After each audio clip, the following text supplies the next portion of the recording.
Hello, everyone. I'm Gemma Star, and welcome to another episode of Manspeak. This is a series which is an offshoot to the Heart Warrior series, and some of our Heart Warriors come back and have a whole episode talking about something they're very passionate about, something close to their heart, and that they can ultimately teach others about. And today we have the return of our number 33 Heart Warrior, and that is Reknow. And Reknow is a truth seeker, visionary, and he is very much into health and fasting. And Reknow's chosen subject for today is looking at life through through heaven's eyes. And so beautiful subject, also very close to my heart. And yeah, so let's find out what Reknow has to say about his take on the Great Awakening. Enjoy. Hello, Reknow. Welcome back, this time on Manspeak. Hello, how you doing, Gemma? It's nice to see you. You look great. Nice to be here. Thanks for inviting me. Thank you. And you were recently in Australia, so you're obviously back home now with that jumper on. Yeah, it's snowing outside, -5, and but I've still got my burnt nose, so yeah. Yeah. Oh, awesome. And your topic for today is looking at life through heaven's eyes.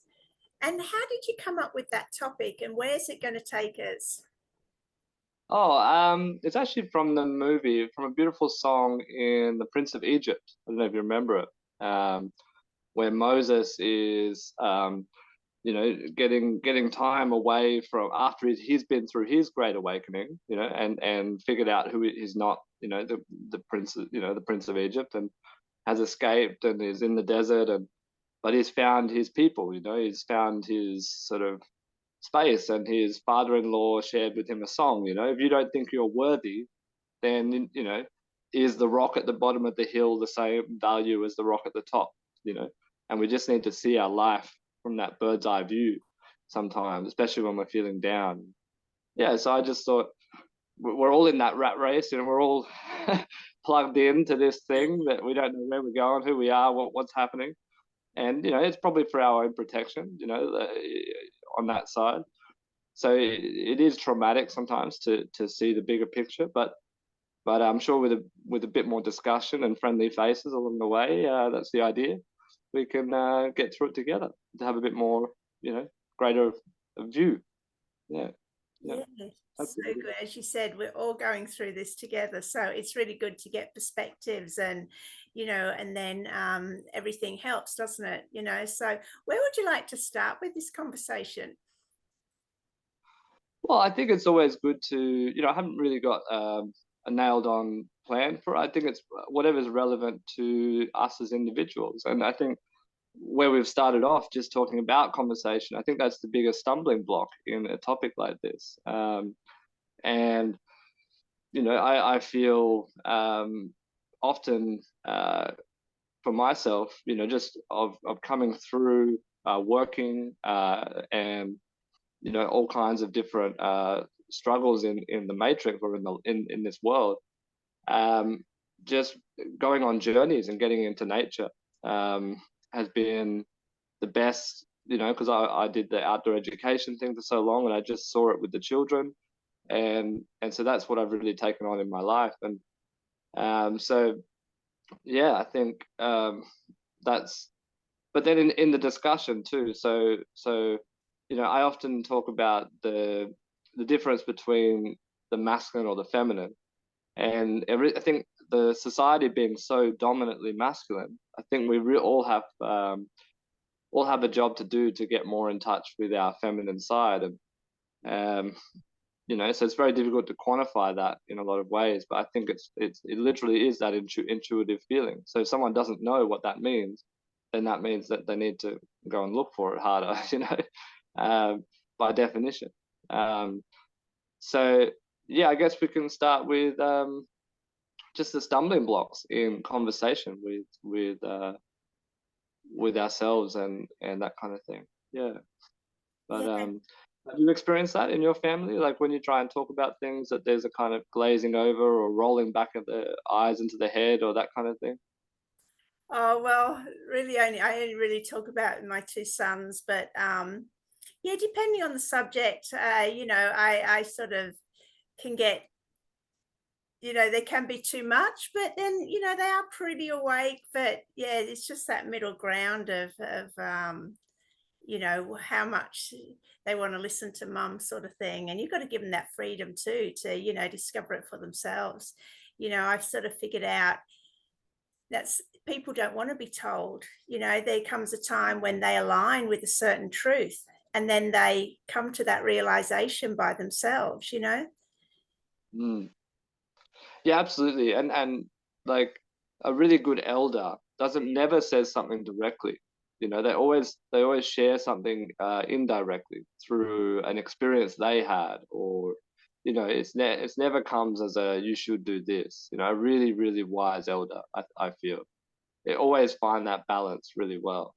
Yeah. Um, yeah, so that's and I feel like that's a big part of respecting each other, and so I hope, yeah, I feel like it's a really, because this whole discussion around is this true or isn't this true, it always comes down to us being able to share, because that could be anytime the discussion falls apart, it creates a victim on both sides, and it doesn't need to be that way, because this process is incredible. Like I really believe the next 50 years we're going to have all kinds of moral dilemmas or ethical problems, but it's going to be a collective experience of really, are we going to build space cities? Are we gonna have, is the moon a spaceship that is literally feeding off our subconscious? And is it a powerful tool that if we were spiritually evolved enough,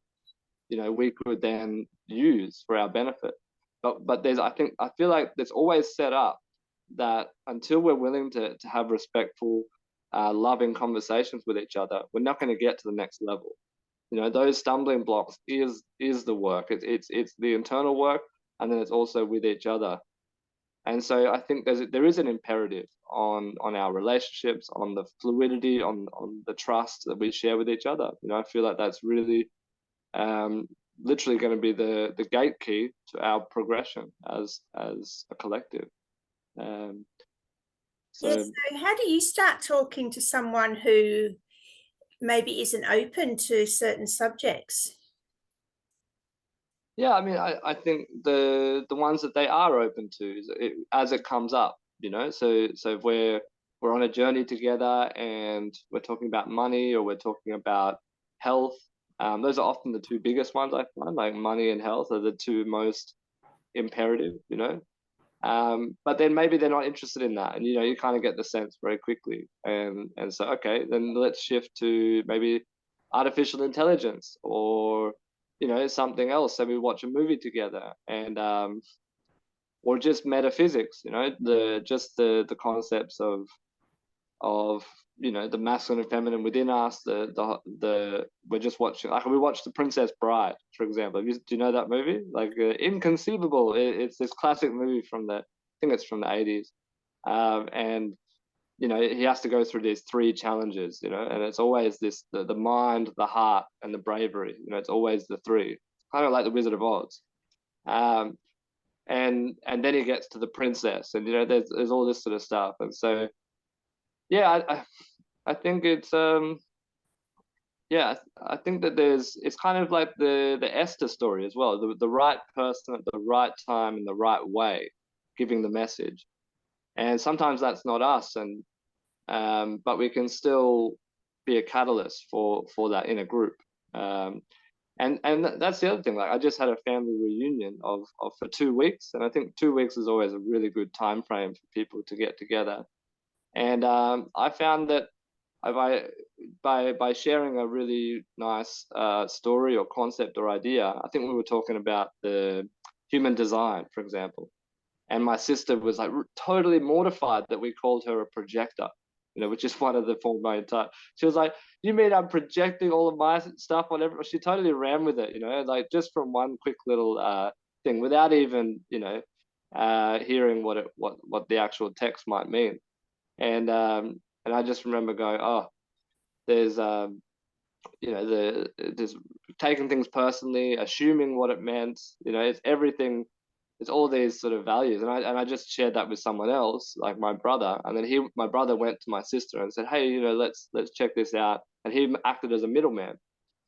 And so often, like with my sister, she's so scared to come out into the big waves sometimes. But then, if my other sister's there, she tells her, and then she comes, And so yeah, sometimes we ourselves maybe have the wrong kind of reputation with our loved ones, and so we need to be aware of that too.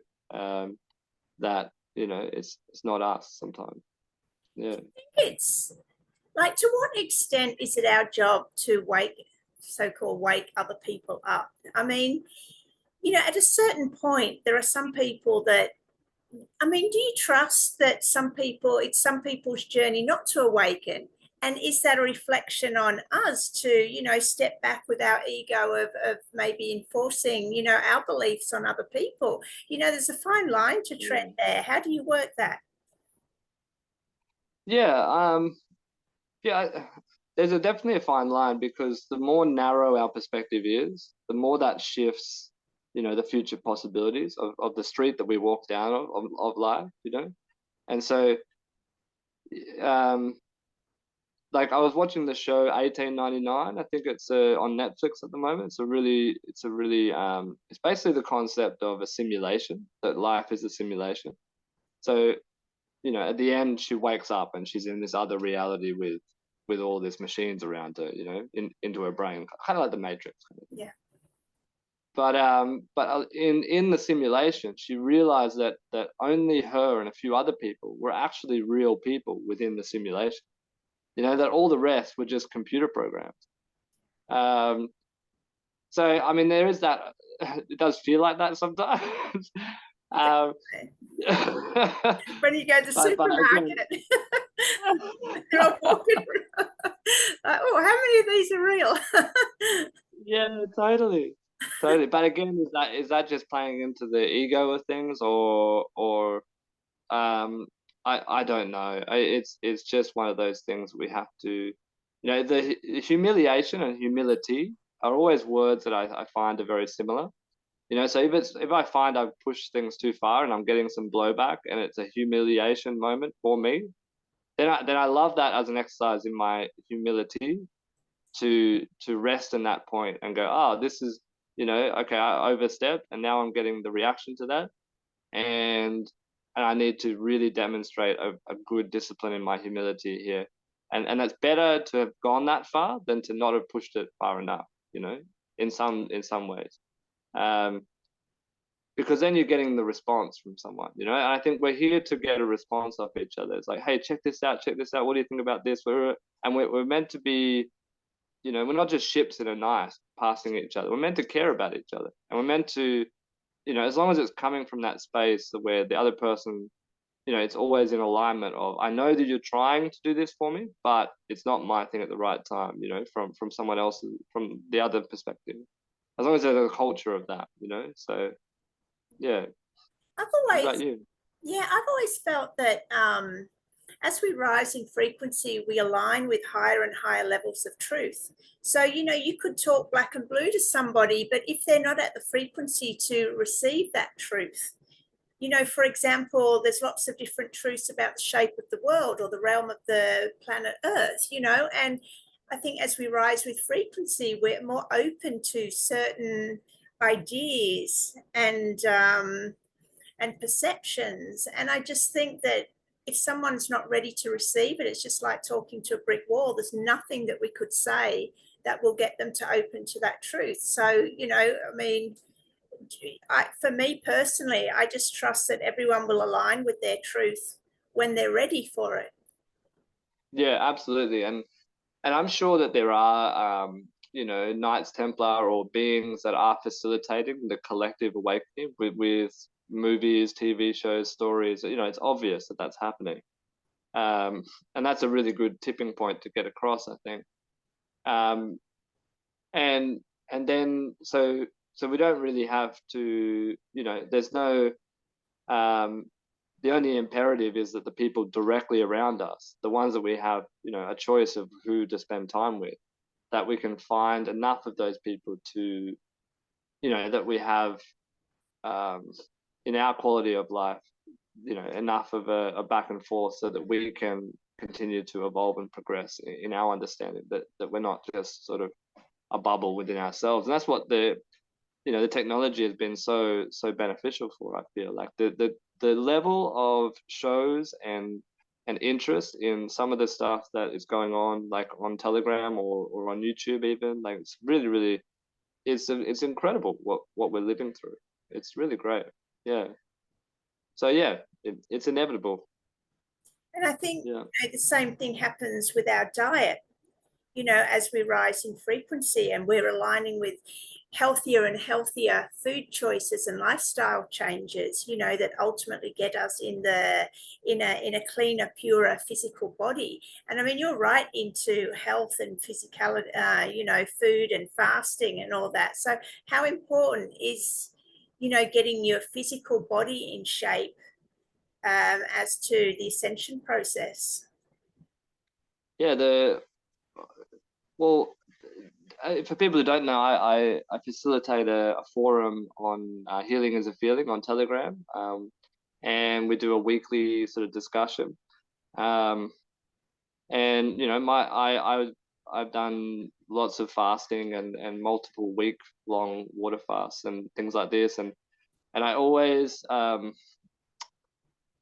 it was something that I was really searching for, a kind of inner purity of sometimes it's not so easy to know what goodness is, or I try to think of godliness as goodliness as a synonym for the two. I really feel that's really helpful, because each of us have maybe a slightly different version of what good is, but it's fairly similar, I would say.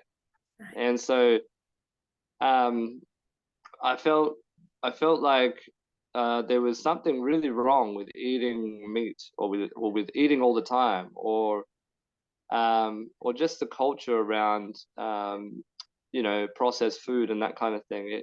There was some part of my soul in my heart that was just like, this is not right. And then when I did go much more pure and much more into just raw foods and fruit and fasting and that kind of thing, um, you know, there were parts of myself that I'd forgotten about, basically, childlike aspects, and it was a real joy to journey and adventure within myself to find that. And so it opened up a whole new realm, basically, of how do we deal with psychological, emotional, familial trauma, basically. I mean, I'm a musician as well, and I feel like any expression of art is really helpful in that way, because in those moments of extreme joy, we get the kind of currency within our heart, I think, to go back and forgive ourselves or forgive others. And yeah, I feel like that people could save a lot of money, a lot of time, if they if that was more like mainstream news than what we see, basically. So it's up to us. Again, it's all up to us. Yeah. Yeah, definitely. And you've got how many kids? 3, little baby, 1-year-old, and a 9 and a 7-year-old. Yeah. So with the Yeah. older ones, going back to the conversation that we opened up with, how do you talk to them about the world and encourage them to, discover their own reality? Oh, it's great. Like with the older ones, they're so smart and onto it. They get everything. They'll listen to everything I say. They'll listen in, and I haven't found a concept yet that I couldn't, simplify, or because English is their second language as well. So, um, it but they're incredible. I mean, we often in the nighttime and stuff, when I'm putting them to bed, I'll really yeah, just try to put things in a story form, it's good for me actually because I do enjoy telling a story, and maybe I've watched a movie, or I think I watched Forbidden Planet recently, which is this awesome movie about the moon being this big spaceship, and and how it feeds off our subconscious, and they're literally in this little like fortified room being attacked by all these monsters, and they're like, it's because it's in your subconscious, it's acting up. Just turn your subconscious off, or somehow address the darkness in your subconscious, and the monsters will go away. And so or Harry Potter, and the third movie I think has some kind of monster that feeds off your fear.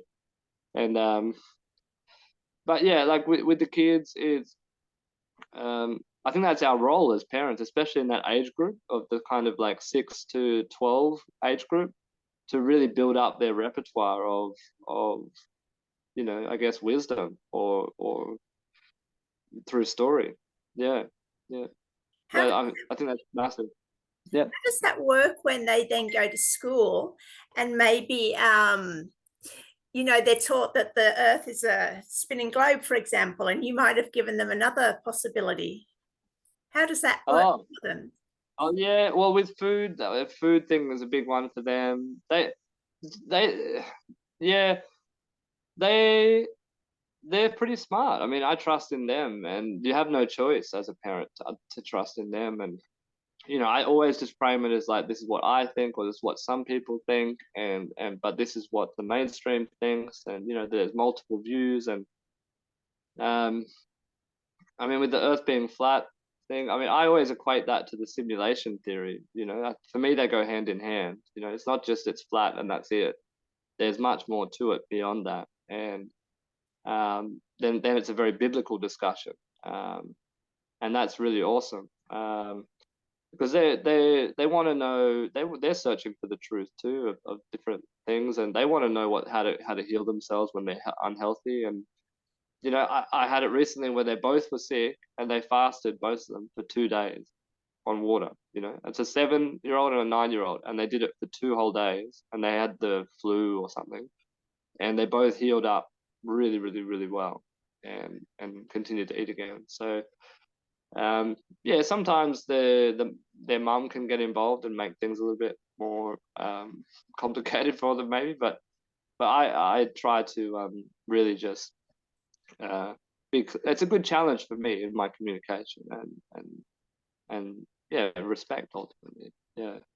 Because are you homeschooling them, or are they going to regular No, school? they go to mainstream school, but it's different here in Germany. They do 8 till 12 in the morning, so it's just 4 hours. So they're home for lunch, or they're home for midday time, and yeah, it's pretty cruisy. Yeah, for They them. go on But Saturdays as well? no, no, no, no, no. Oh, They just do sort of 20 hours a week, 4 hours Monday to Friday, and it's mainly reading and writing, and sport and art.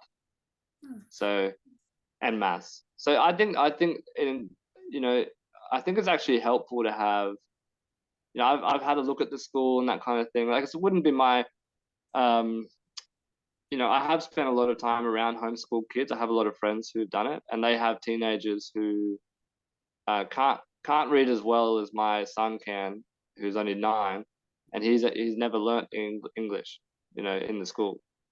Um, so I do worry about some of the homeschooling if they're not getting their literacy and their mathematics, or just like their basic skills. I think that homeschooling is really, you really have to make sure that they get their reading and writing, up to scratch, and that they keep the screens away. I see a lot of all the homeschooling kids I see are just addicted to screens, and I don't think that's better. I don't think it's giving a good name.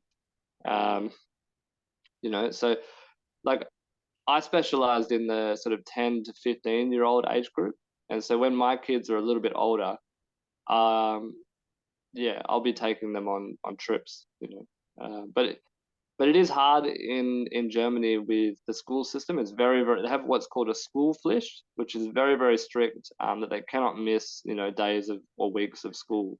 You don't really have the choice once you enroll them in the system. It's not like Australia where you can just take off when you feel to. Um, there's laws against it. They reckon, you know, they think they can, yeah, that they have control of the kids. So it's a difficult one there. Yeah. Yeah, well, the reason I asked about Saturdays is that I lived like over a decade in Italy, and the kids did the same morning school, but they also had to go on Saturdays. So it was six Ah, mornings, yeah. And wow. yeah, I know also about, Europe is very strict with the schooling because also when I had my boys, we used to travel a lot and I used to take them out of school for, a couple of months at a time. Yeah. And people in Europe would be like, well, how are you allowed to take them out of school? We would never be allowed to. And that was like over 10 years ago. So Yeah. strict in Europe. Yeah, and all of my siblings are teachers, and they all tell me that in university they learn that the parent ultimately has the main role in facilitating learning. You know, that's what they're taught. Whereas in Europe, it's not like that. They say the school has the main role. So So yeah, interesting, it gosh. even goes back to how their teachers are taught. Yeah, yeah.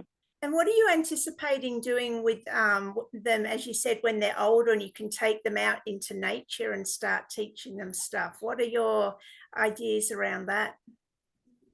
Yeah, I'm really excited about that. I mean, I'm already, you know, I think the sovereignty of as a parent starts very early, I think, in a lot of what we do. And mainly it's just keeping them close. I think that's the best thing you can do as a parent is to keep have time for them and just spend time with them. And then you have a chance to share with them all the stories and all the dreams and hopes you have for the future with them and really create that kind of bond. And so yeah, I mean, I've taken them to rainbow gatherings. I would I would really love to, you know, maybe move somewhere a little bit warmer, maybe south of Spain or that kind of place, and do. I have a close friend who would like to start some kind of sort of, I guess, uh, a farm or that kind of thing. Because we yeah, I was really involved in permaculture and that kind of thing before in North Queensland, where we had these beautiful communities, like it's called Heart Space, where it was all having people who were on the dole or that kind of thing, and then they're all working off their time by helping us in the gardens. And we built like the like passion fruits growing everywhere, or sapotes growing all over the place, and things like this. And I think when they're old enough, though, that I think that sort of 14, 15, 16-year-old age, especially for a boy, um, I feel like they really need to be active, you know, in the world and doing something. And short of like just buying him a plane ticket to Africa or something by himself, which maybe I'd do when he's 17. You know, that like Captain Fantastic sort of it was another great movie on parenting, Captain Fantastic.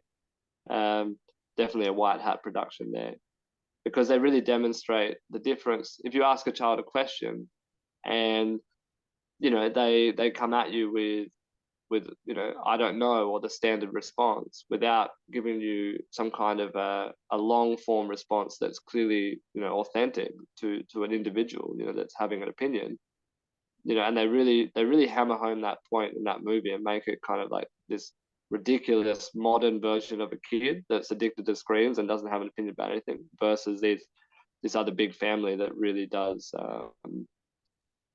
You know, I guess we're all scholastic academic geniuses, you know, deep down. Um, and so, yeah, it's just creating the environment. You know, sometimes we do have to be put on the spot and say, hey, what do you really think about this? And just be challenged to be more, yeah, who we really are, I guess. Yeah, it does take a little bit of a focus, I guess. Yeah. Yeah, as you said, screen time with kids, you just see it everywhere. And I mean, I work with kids and it's like, I mean, and every parent's got a different, trying to find this balance between what's good for the kid, what gives them a bit of peace, what they can use it as a learning tool, what they can use it as a entertainment tool. What are your thoughts? How do you balance it with your kids?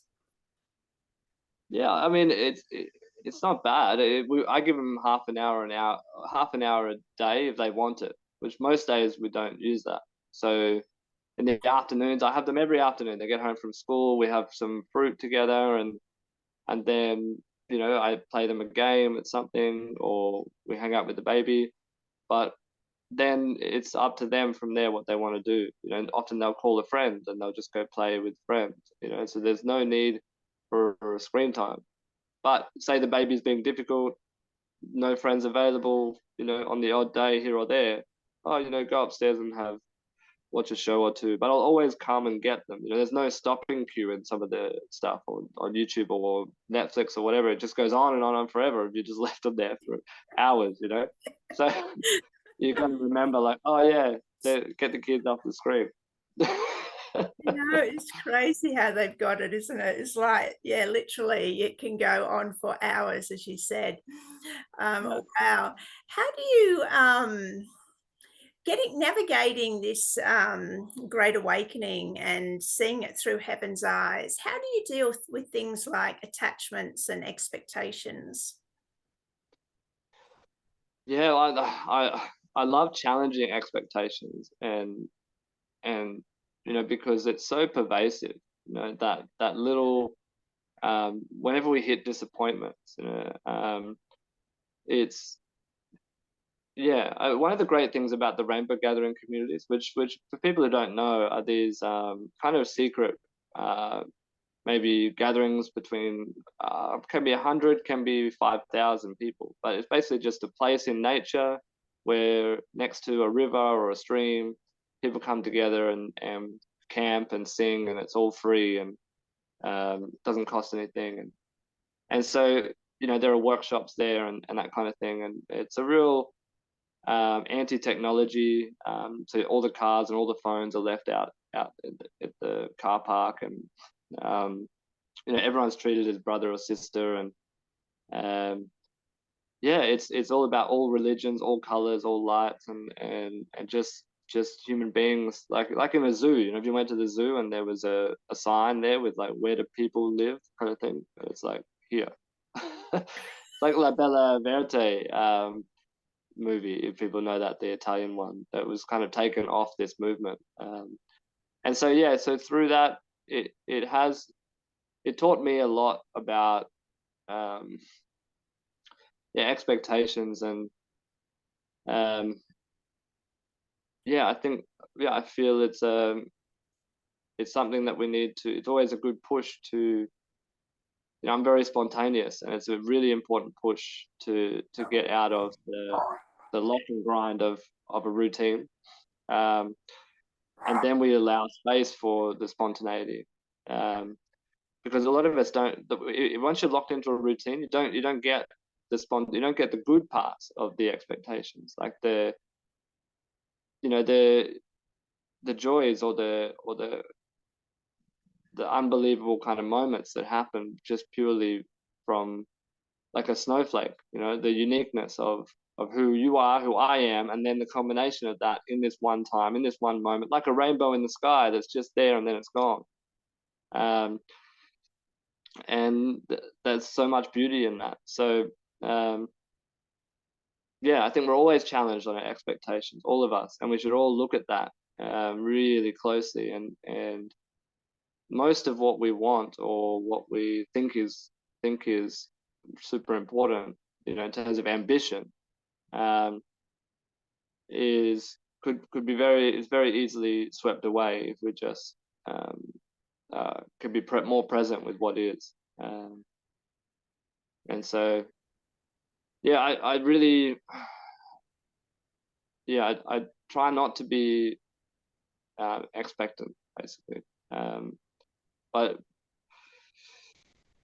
I just try to expect that I to be present, or well, how do you deal with expectations, Jen? What do you think? Same, it's just so I'm actually going to pause a minute. I got someone at the door. My dog is going a little crazy. I'll be right back. No worries. Sorry about that. They've already gone anyway.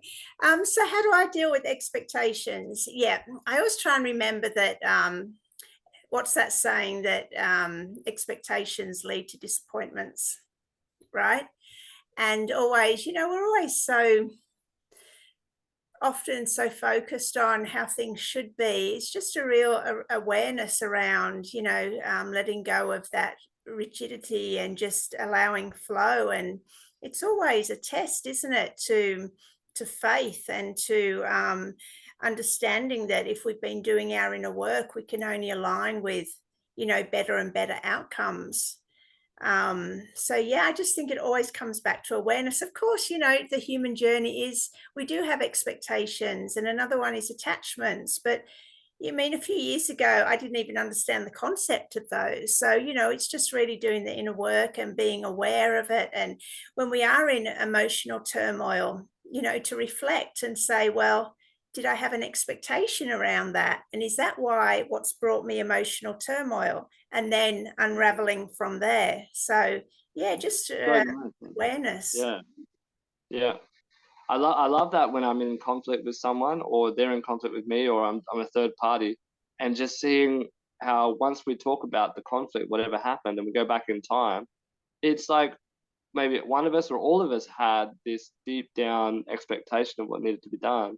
And if the conversation goes into a kind of more feminine, sweeter sort of tone, then we can kind of go, that's what it was, And then there's maybe a bigger story in someone's life about what they were trying to recreate or whatever it was. And I think there's huge healing in that, isn't there? To reanalyze our emotional states in the build up to conflict sometimes. Yeah. Yeah, because the other big one is attachments. What are we Mm. attached to? I mean, apart from the material realm, people being attached to material possessions, but even attached to relationships, attached to, again, outcomes, attached to labels that we, accumulate. What do you feel about attachments? Well, it's funny you mentioned that because I just was having a great chat with a friend at a church, and he was talking about this. I think it's Matthew 12, where it talks about um, you have to hate your family in comparison to how much you love God. And it was like, it was for him, it was really struggling, because he sees like God as this other being somewhere, and Jesus, you've got to worship him to follow the man and all that kind of stuff. And for me, I was like, wow, no, that's super simple, actually. It's really simple. Of course you just follow goodness as a first and primary thing. You just be good, and of course then you will, then following on from that, you love goodness, you love basically itself, and of course that will flow on to your family. But it has to go that way first. You can't be attached to your family then get the love, like they're the middleman. It has to be the other way around.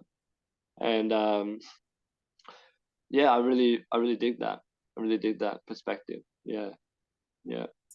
Does it say you got to hate your family? Is that what it says? And Hate. literally, I the struggle with Bible's that pretty word. strong.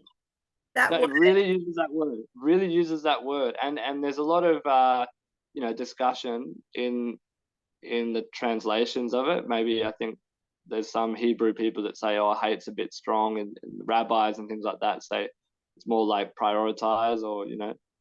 But no, it actually says that word in the King James and all this sort of stuff of you should hate your family in comparison to how much you love God. So it's deliberate. Remember, I think that's the kind of teacher mindset of some of this, because it's the same with other teachers, Zoroaster or all the Krishna. They deliberately say challenging statements to get us to think, in this way. And so, but it's very confusing for sort of literalist Christians, because they really believe you should hate your family, or that you should worship, Jesus, who was some man, rather than, as we know, like this whole process of the metaphysics, what Jesus represents and the gift that he gave us all, and the internal kind of, raising of the chrism oil and all that kind of stuff. So, and being righteous, moving to the right, and all this sort of stuff. It's less about the man himself, it's more about his message. So it's very confusing for Christians, I think. But it's a great discussion. It's a really something that I found with my discussion with him. I was able to use a lot of the teachings that I've been absorbing, from these kinds of conversations, because it's very difficult sometimes to transfer generally spiritual concepts that apply to Christianity, because they have this very literalist take on stuff. So yeah, I'm really hoping that in the future there'll be more of a coming together of those two. Yeah. Yeah, and again, our attachments to words, because even words, I mean, they all have frequencies. And I guess because I'm a writer, I feel more the frequency of words. And, there's always in the English language two words that can mean the same thing, but one has got a higher frequency. And yeah, that word hate to me doesn't have a very high frequency. But yeah, but that could be my attachment, my perception. I mean, even in the dictionary, who writes the dictionary? And the meaning of words changes. I had this discussion with someone the other day on Heart Warriors around the word freedom, it was. And he said he didn't particularly like the word freedom, if I remember correctly. And he said to look it up in the dictionary. It meant something, but it had changed over the years as well, and possibly now it had a different meaning. They're sneaky. They change the meanings of words as part of the narrative, right? Yeah, exactly, and that's probably where the discussion is going to have to go in the future, because we're going to realize that we, yeah, that as a humanity, that there's so many powerful subconscious sort of tricks that we're playing on ourselves through the words. I mean, there's just so many out there, like spelling of spells, curses of curses, but we really want to be in no sense, or we really want to be in our innocent self, so yeah, I think I have a etymology book that I try to read every day, and just pick a word, and I think association means to follow, and it's just it's actually a really, if we're really trying to follow the breadcrumbs for truth, it's a great extra dimension to have some confirmation on certain truths that we're looking for. And I don't know if that's been explained to people. It's the same with the gematria or that kind of thing. It's just an extra level, to confirm or deny, because any sort of major truth that's given to us, it's relying on our feminine side to figure it out. That's why no one else has figured it out yet. It's relying on that preponderance of evidence, to sort of, that's why multiple languages is really helpful, or knowing the Bible, but also knowing the Quran and knowing the Bhagavad Gita, in order to figure out, like some of this, information about the moon, for example, is in the Bhagavad Gita with Vishnu, and a spaceship that was held up with Mercury, so anti-gravity spaceship, and it's all in the Bhagavad Gita. Same with reincarnation and other incredible, your DNA is a frequency, that your consciousness is not in your body, it's somewhere else, but your DNA is a certain tone, the exact, very specific tone that connects your consciousness to that oneness of consciousness somewhere else, in the sun or wherever it is. And that, it's like Obama went to Egypt, and he sort of looked at one of the statues there, and he says, hey, that kind of looks like me, and so there's this idea, I guess, that if we were the Holy Grail, meaning that we can, imagine if we could live 200-300 years, or even 1,000 years, how much more wisdom or how much more clarity we could achieve, and that's probably why it's so confusing to most of us what's going on in our world now, because it's really being taken in control of consciousness that is much more advanced than us, and we're just sort of along for the ride, and so it's very possible that there's a whole war going on with just very much more wise and advanced still humans, still human souls that are just much more further along in their evolution or development. So yeah, so but for us, I feel like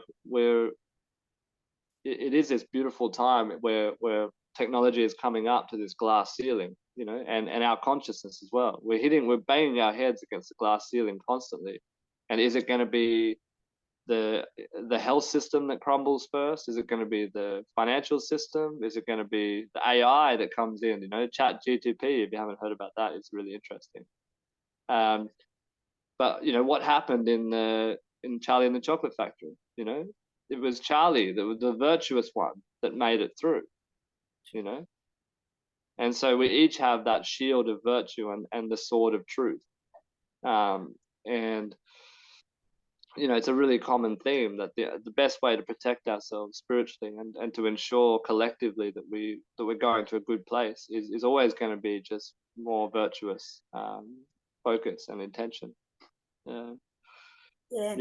What you said about living longer, how do you see that playing out in the Great Awakening and ultimately our ascension? Because so many technologies have been suppressed that are now coming to the forefront. And how do you see that playing out? Yeah, I'm really excited about that because I really think that is a salvation for us. I feel like an 80-year-old person, especially that's perhaps had 30 or 20 years of a body that is maybe decaying. I feel like it would be really helpful for us to have more time on the planet. If obviously we need to fix a lot of other things up, so it needs to all come up, in stages. I think say if we got a really powerful AI or something, or free energy now, it could be a disaster based on our current mindset. So if I was facilitating the Great Awakening right now, I would focus just on the health aspect and maybe the financial aspect, the two most important things.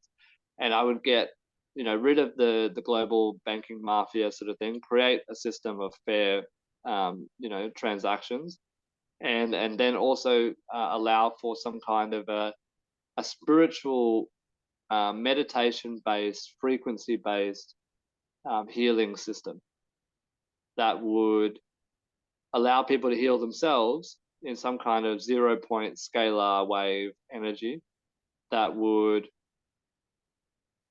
just encourage the body's own natural processes for healing and longevity. And it would be, it would be like just a good idea, like a virus that spreads, and maybe it'd be fairly expensive at first, but then slowly more and more less expensive. Some kind of almost like an ashram, but with certain aids or frequency machines that would aid it, that would become mainstream. Yeah, that would be because that's all we can really handle. I think everyone has change fatigue. We forget that anyone over 45 has seen so much change in their lifetime, and it's almost like you cannot take, normally a baby bear learns from its mummy bear, and then that kind of process rolls on. If change happens too fast, then the mama bear can't teach the baby bear what she learned to survive, and then the cycle is lost, so we can't, it would have to be intergenerational. And this is why I don't think we can, the pump has been primed for a lot of change in our world, especially a lot of, but part of the deception, I think, is for all of that to be happening too fast, so with technology or with, we're not mature enough for, we've got to be careful not to destroy ourselves with godlike power before we're ready to wield it. And I feel like that's definitely something we're in danger of, collectively. Yeah. Is that why you think that, a lot of us that have been sort of aware of, what's been going on, we're sort of ready for it, but a lot of us think that, it could happen a bit quicker. Do you think that's why it's all happening so slowly? As you said, there's the odd movie coming out that you're saying obvious white hat movies, and I see a bit of change in the media headlines as they flash through. But Is that, do you think, why it's going so slowly? Yeah, well, I can imagine that there's a wise council sitting there, probably with fairly advanced technology, looking at the collective dream space, if you like. I always felt like God, the capital G God, was analyzing the collective dream space. You look at the BFG, or Roald Dahl put a lot of stuff out there. I felt like, with the, so I feel like there's a lot there um, with how, should we be eating more snoz cumbers? I don't know. I mean, it's a it is a challenge to to be waiting around feeling like you're ready, and but again, that's why I stood out, and that's why I'm doing these conversations. And if I feel this way, then there must be others. And I always love the phrase, like, we're the ones we've been waiting for, that we're all a part of this if we want to be. And it's always a choice. It has to be a choice. And it's like, I have a long I've 11 years married, and I know that the best way to get something done is to just put some kind of a scenario together where my wife comes up with the idea, she thinks, and then I'm on board with her. And I feel like that's what's happening, that there is this kind of, it's not a political crisis, it's not a monetary crisis, it's not what we're going through. We're going through a power and control crisis deep down. And once we get that sorted out, a lot of our problems are really due to the deliberate problem. Whatever it is, environmentalism, these are deliberately done. But if we were aligned, they would very quickly be solved. And so we have to come up with it as our idea. The population has to be delicately probed and prodded until they, I think the Great Awakening is not going to be like the conspiracy theorist people who say, oh, we were right all along. It's not going to look like that. It's going to be when the Christians, the atheists, and the generally spiritual people, the three groups. So Sadducees, Pharisees, and the Essenes, if you want a biblical reference for it. But essentially, a lot of the prophecies are that they'll all come together and think it was all their own ideas. However it plays out, it'll come out in divine perfection, won't it? So absolutely, yeah. She said it's And going back to the yeah, beginning. It's always good for people to come to their own understanding of the reality. And well, the Earth's frequency, humanity's frequency, is rising all the time. So I think that's ultimately what is propelling the whole awakening. yeah. And for people to be dying too. I was looking at the death statistics. There's some spikes going on in death statistics of people dying. So yeah, it's change in general, isn't it? It's just change. Yeah. I've always been fascinated in the subject of reincarnation. And it was one of the things that I came across, I think, in my 20s. And once I understood that, well, mostly understood it, it just made everything else fall into place. Yeah. And gave answers for, why me and why them, and, why things happen to us. And what's your take on it, on reincarnation, and how do you apply it to your own processing? Yeah, it is a beautiful idea, and yeah, and it is very a fundamental perspective in in being more, just being more able to, I used to play video games. I used to be like, really, you die in one particular scenario and then you'd be respawned somewhere else as a consciousness in another body. Um, and or maybe it's a drone, going along. It's a consciousness in a drone, but the consciousness is somewhere else. And I always felt like I was able to escape my body if I was in pain or if I needed to for whatever reason in a dream space. Um, and and so yeah, there's that extra level of, or whatever it is, like wisdom, like when you just know something is powerful. Like truth rings a bell is a very religious statement. Like there's some kind of Or when I'm playing soccer, for example, and I know my teammate is going to do something, and it just faster than my brain can think, I just react. I just do, you know.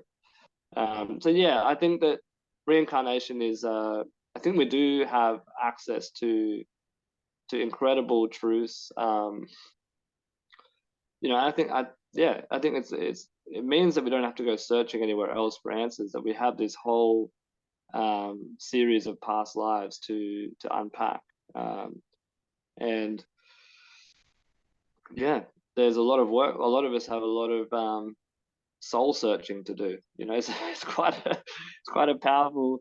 I think we're all just babies at that. You know, really, and yeah, there's probably a whole. You know, we could probably spend decades on meditating and getting more clarity there. You know, so that's part of the sorry, that's part of the the excitement that I have.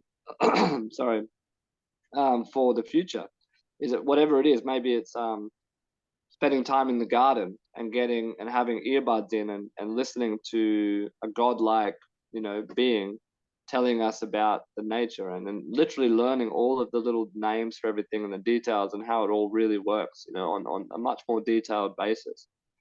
um, these are the kind of stories of that come from different writings, where people had that much time and that much technology that they were just so in tune with nature. And I feel like there's the technology that we're coming into. It wouldn't be hard for us to, you know, um, yeah, without too much more extra crazy new technology. I feel like there's an incredible spiritual growth that can come into this, and actually, the internal technology will outstrip the external. And that may be just that, that the wisdom, the opening up of past life information. Yeah, Yeah, that would be I definitely feel fascinating, that. wouldn't it? Yeah.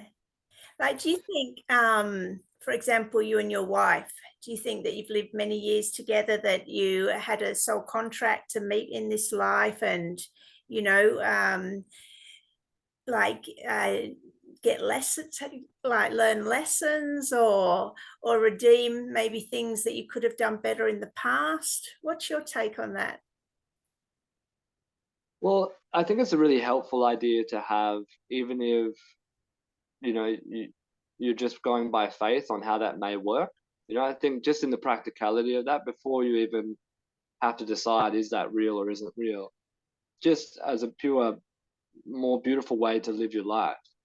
To that something happens, something doesn't happen, it's something that you're meant to learn from. I think is a really healthy and accepting way of how to analyze your own decisions. So yeah, I fully fly by faith on all of that, and I think it's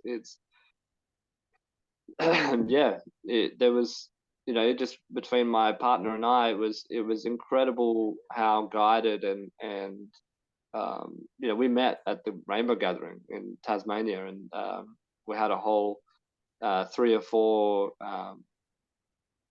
different, well, maybe like 5 months solidly together in nature, you know, and then we got pregnant very quickly, and then we had to come back into Western civilization and figure out our lives. But we were very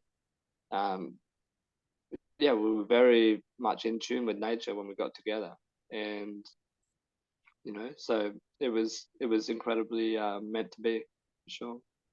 Yeah. That's beautiful. How do you relate the Great Awakening to what people talk about ascension? What's your take on ascension and the direction humanity's going in? uh yeah, ascension is always, it always implies to me like rising, so that kind of kundalini within, just a bit more of a perspective, seeing life through heaven's eyes. That yeah, I guess it is talking about this kind of thing, like humanity in general, our world in general, um, not falling for all the psyops, of we should be really scared of the new world order, because maybe the new world order is the thing that we need. Maybe we do need a unified world. Maybe we don't want. Maybe we do need open financial, no, almost no privacy with financial things. Maybe we need a more open world. So yeah, I think rising is a real ascension. It's yeah, it's just growing in consciousness, isn't it? Yeah, that's all it. Yeah. What do you think? Yeah, I think I actually don't analyze it a lot, because I'm very much with go with the flow, and whatever happens is okay, because I just trust I'm at the frequency to align with better and better things. So even though I'm open to it, and I see a lot written about it, I'm actually not focused on anything like a date or when it's going to happen or what it's going to look like, or anything like that. I'm just like, yeah, if it happens, great. And who knows, it might have happened and our memory's been wiped, and we don't know all these things that could have happened, and we're just not aware of it. So yeah, look, bring it on. If it's like everyone talks about, it's going to be like, great. If it's like that and we're in another dimension. But I don't know if it's going to be that easy. It seems like another of these sort of, even though I think it'll happen on some level, it's another of these waiting for a savior. A lot of people are holding back and maybe not doing the inner work. Oh, well, we're going to all get the great big flash and we're all going to go to 5D sort of thing. It's a bit like Oh, waiting yeah. for a savior through, you know, Trump. As much as I love Trump, a lot of people still hanging on for him to do the saving, or the what's it called, the Jasara, or it just seems like another one of those things where people are waiting for some form of a savior, instead of doing the internal work and knowing that that will get us exactly to where our highest point. Yeah, it may be as simple as just not sinning anymore, or being more in love, creating a universal consciousness of love between each of us. Because sin is a Latin word for without, and so there's only really one sin, and that's to be without love. And so yeah, I don't know. I agree. I don't never really bought into the idea that our whole reality would be instantly changed somehow, like a flash of light. I feel like there'll be a kind of collapsing first of the matrix of our belief systems, of challenging ideas, and then through that tumultuous process, it'll come. We will build it, I think, because all of the work, well, the pump has been primed, socially, culturally, for us to have our world shattered, and then for us to collectively search for the truth. It's all been set up for us. It's perfect. It's really been, the work has been done. And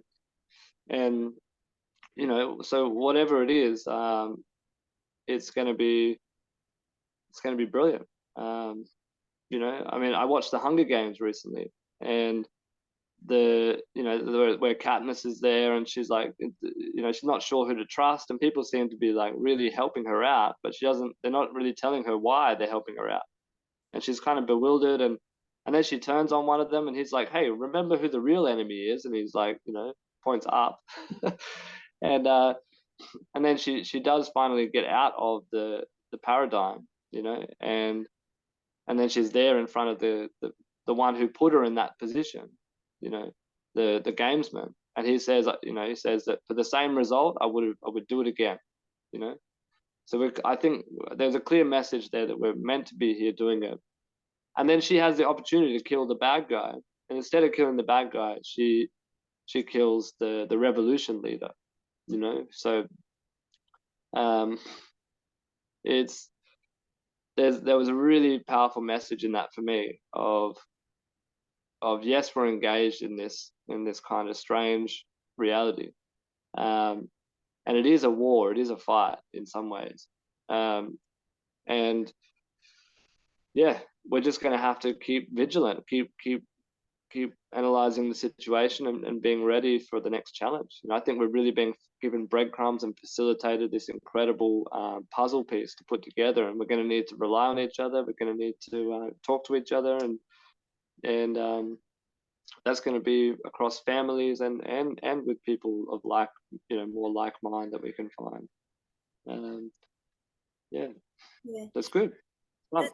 There's a bit of a distinction, isn't there, also between, and I think it is again a matter of frequency, those that are still fighting the old system and those that are focusing on creating a new system. And I do think it's a stage that we go through, because I mean, I definitely had my time of fighting the old system before understanding that only cemented that into my reality. And then understanding through, quantum mechanics, that if you focus on building the new system, that will naturally just dissolve away the old system. What are your thoughts around that? Yeah. I feel like a lot of the systems and structures and infrastructure that we need to build a better world are already here. It's just we're not using them. Look at some of the financial technology that's out there. It's very easy to send money now, almost for free, across the world to anyone you want to. But we're still using the banks, and we're still using the legacy system, and paying all the fees and feeding the monster.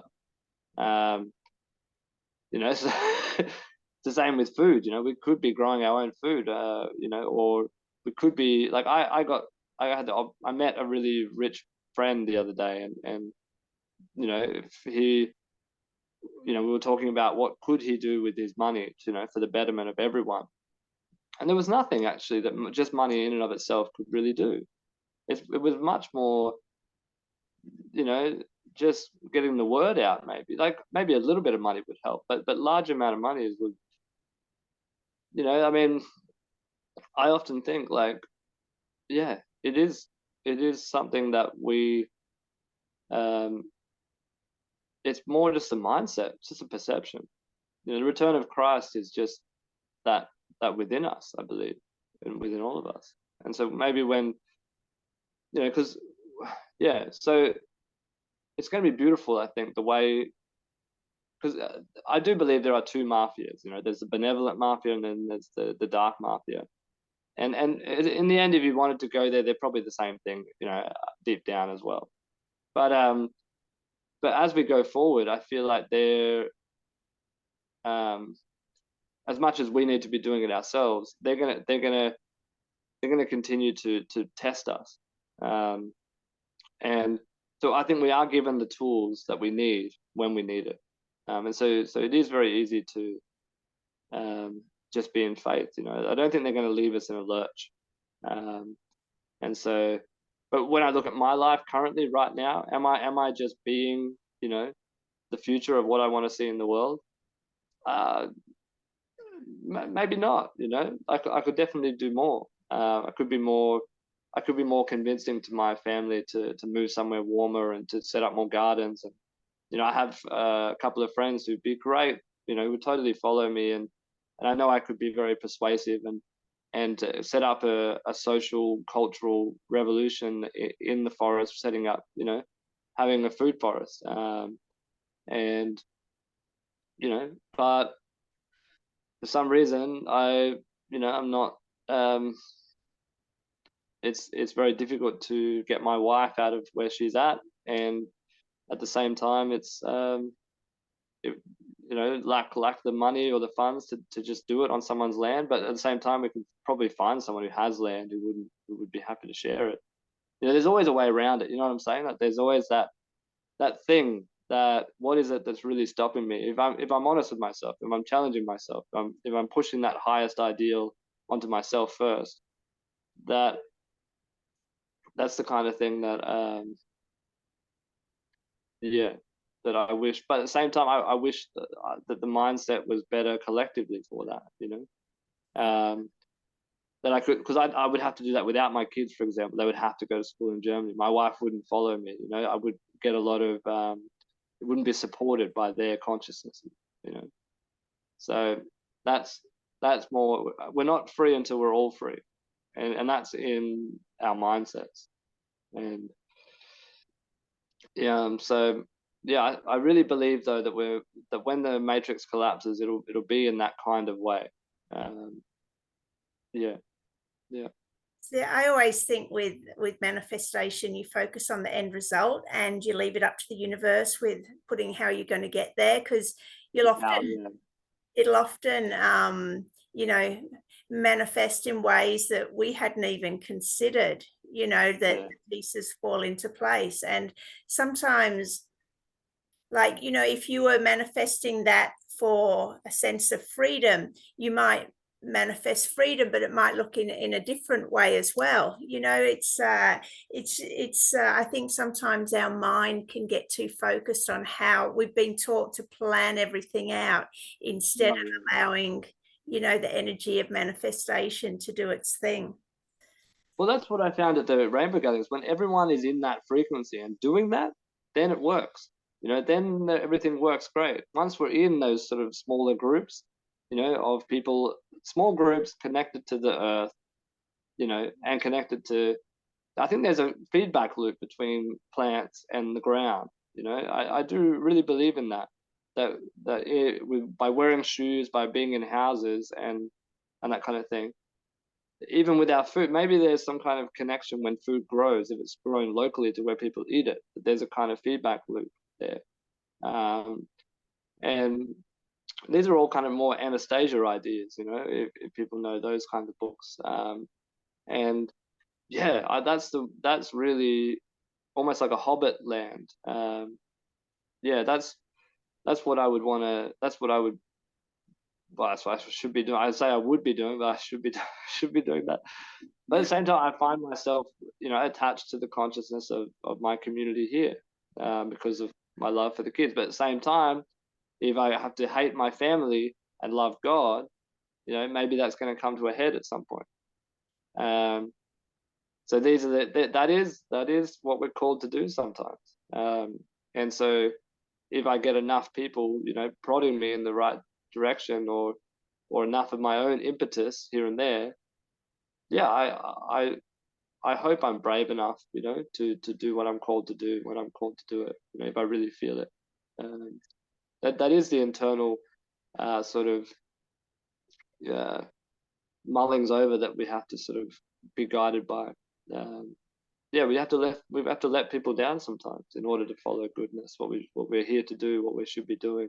It was even in The Crown, actually. I was watching The Crown, and the Queen said that about her husband, because he was doing things that he wasn't supposed to do and stuff, and she just said to him, like, the only secret in a marriage of like 30, 40 years was that when your partner has something that they have to do for their soul, then you have to let them do it, or you're in trouble. It's the one lesson she shared with anyone, wanting to get advice from long-term marriages. That if your partner pushes it to that degree, then you have to yield. Yeah, well, ultimately, isn't it, with conscious relationships, that balance and harmonic dance of freedom and love, two individuals coming together in union, but not denying themselves, as you said, their soul calling. That's a tricky one to navigate, but I think that's the only way to be, especially, with certain levels of awareness. Yeah, absolutely. But it comes into conflict with the matrix, or with expectations, from beyond, outside the relationship. So I do give my wife a little bit of stick sometimes when she's more concerned about other people's, her parents, or other people's perception of us than of me sometimes, who like I say, I do give her a lot of grief about that. If I give her grief about anything, I'm just like, well, that's doesn't seem like the priorities are the right way around it, but that's just our struggle sometimes. Sure. I'm sure you're not the only ones. We'll talk more about that later. But having 3 young kids, I mean, that must be tricky. I mean, it's I'm at the stage my boys have just left home, so it's offered me a whole new level of freedom. I mean, really, I'm like, whoa, I could go anywhere, do anything, Wow. So it's like, but obviously those 18 years that you commit to each child, if you've got 3, well, youngest is 1, the eldest is 9, so that's like 30 years of commitment to children. It's Yep. definitely a lot to think about, isn't it? When you're trying to consider your own soul calling, like how do you navigate that? Absolutely. And that's why we've got to keep our focus on God or goodness, that we don't leave, goodness will never leave anyone in a lurch.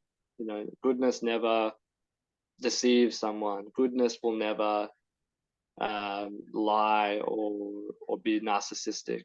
That's not what goodness will do. So yes, we need to follow our callings and find, if I need to go away for a period of time, then it can be done. It just needs to have an appropriate sort of caring, stand-in. Maybe it's a grandma, maybe it's a grandfather, that kind of, or someone. Yeah. Yeah, tricky. But I think you can get a consensus from your kids. I look at my 1-year-old and I often, I'm getting better at tuning into her in a lot of ways and trying to give her a beautiful life as a 1-year-old, of course, and a lot of fun, but at the same time getting a consensus from her of certain things. And maybe it's a nappy change or something she doesn't want to do, but but really, I think you can. There's the consensus. I think it's really important to respect it, the consent of your with your kids. I think you get a lot of respect back from them. I think 95% carrot and only 10% stick. But the stick is still important here and there. I do see a lot of parents that don't use the stick enough, and the kids just run all over them. So yeah, I have thrown my kids in a cold shower here. I've been known to do that. Well, I did it twice. But you never have to do it again. Fully clothed, in winter in Europe. So yeah, but it's all right.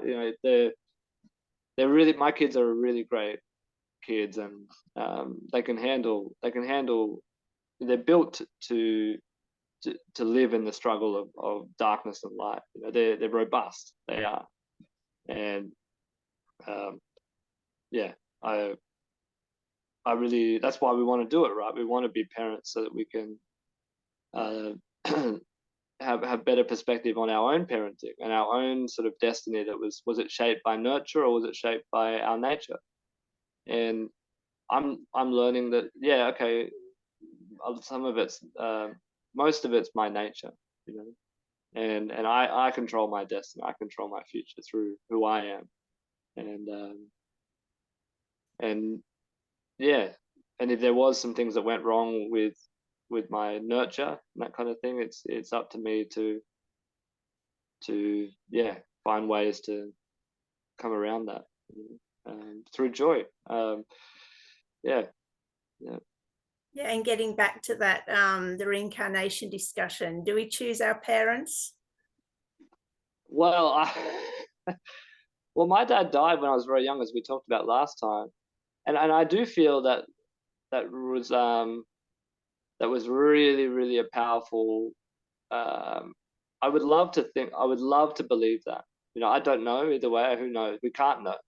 But if that is the way it is, that I would have chosen it. I would definitely have chosen that. Because my mom is amazing, and not having a father, it is a challenge in one's life, but it's also very, in the way that it has shaped my life. It's been, feel very fortunate in that way. Yeah. So we'll start wrapping up now, Reknow. What's the main advice you'd give to people that are struggling with the Great Awakening? Yeah, Well, that's why I started the channel. I mean, I put out a lot of music, and we do a lot of experiments with ourselves with the diet thing, doing fasting, internal work. I go to one of these energy enhancement meditation systems that are available now. I wouldn't mind buying one of those myself at some point. Okay. But yeah, have you heard about those? No, they're sort of like TV screens, and they create a 0 point energetic field. They actually exist already. What I was describing before with and so I did one when I was on the Gold Coast, and it got me in 20 minutes. It got me to a whole different state of meditation that I haven't really felt for a long time, or maybe ever. I don't know. So it was. Yeah, so any advice I'd give, just keep looking, keep trying new things, keep working on learning, and yeah, in terms of go on journeys, find a rainbow gathering, go to a rainbow gathering. There's like groups on Facebook. I think search Rainbow Family, whatever country you're from, or rainbowforum.net. Then you can find a spot. Even on Telegram, there's like rainbow groups on Telegram. There's gatherings all over the world. You can go for a month at a time, and just be with your humankind again. Be with you, so build up a lot of inner strength through just being out of the matrix for a while without all of the stopping cues. Just being in that flow. Because we can talk like this, we can do anything forever if we're in that sort of that just that who if we're in the flow, basically. Yeah. But yeah, advice for in the Great Awakening. Yeah, just find your people, right? It's like that Avicii song where he's got like "Wake Me Up When It's All Over." If you look at the film clip to that, there's like some people who are like sad or whatever, and there's other people who are happy, and they've got certain tattoos, and they all hang out. At first it's all like confusing, and then by the end they're all the people of like-minded together having a great time. When I wake me up when it's all over, when I'm wiser and I'm colder. Wiser and I'm older. That's what it is. Yeah. So yeah, I guess get wiser, get older, and then we'll wake up. I guess that's what Avicii said. Right, love it. Love Keep the looking for the song. signs. Look to popular culture, analyze it, learn it, because it has inspiring. Really, I think it was all the Michael Jackson songs, or these were really designed for this time. Go back in time and gain inspiration from that, and confirmation that you're not crazy, that things are going to change in your lifetime, that you are here for a reason, that your life does have meaning, that you are beautiful. And that's the beautiful thing about it all, I think, is that we all have equal access to God or to meditation. We may be different in different bodies, but we have the same access to spirituality. There's the egalitarianism of spirituality. Yes, so true. Yeah. Oh, thanks, Reknow. Where can people find you? Yeah, Healing is a Feeling, Telegram. It's just all lowercase. It's very easy to find, and yeah, we do weekly chats, and yeah, that's the best place.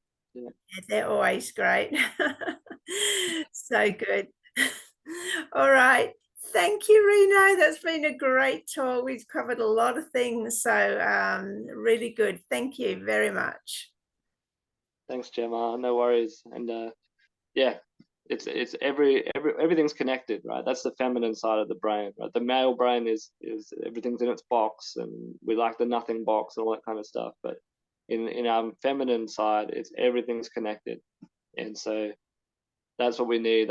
We're going to have to experience. We've all experienced the extreme masculine dominance. Now I think the next part of the Great Awakening is going to be the extreme feminine dominance, and we haven't even started yet. So, but yeah. ultimately, do we need to find that balance? I mean, is the extreme feminine just as distorted as the extreme masculine? Totally, but that's I don't think we've like say with finances, for example, we go into a decentralized finance. We get really pissed off at the banks, and everyone gets all up in arms about the whole system crumbling, the financial crash.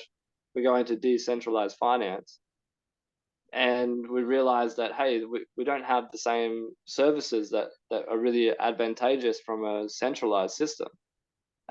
This is really out of, it's good being decentralized. We have no manipulation and it's all, the risk is all spread around. But if something goes wrong, we don't have a body that can kind of come in and do what needs to be done to fix things. So yes, I think we need to just go through that growth period. It's always like that. You swing. You have one girlfriend that's dark skin and skinny, and then the next one's the opposite of that. It's part of the growth. We'll get there. Yeah. And then the yo-yo finds its spot. Yeah. All right. Thanks again, Reknow. Thanks everyone for watching, and I will be back tomorrow with a episode of Heart Warriors. All right. Bye.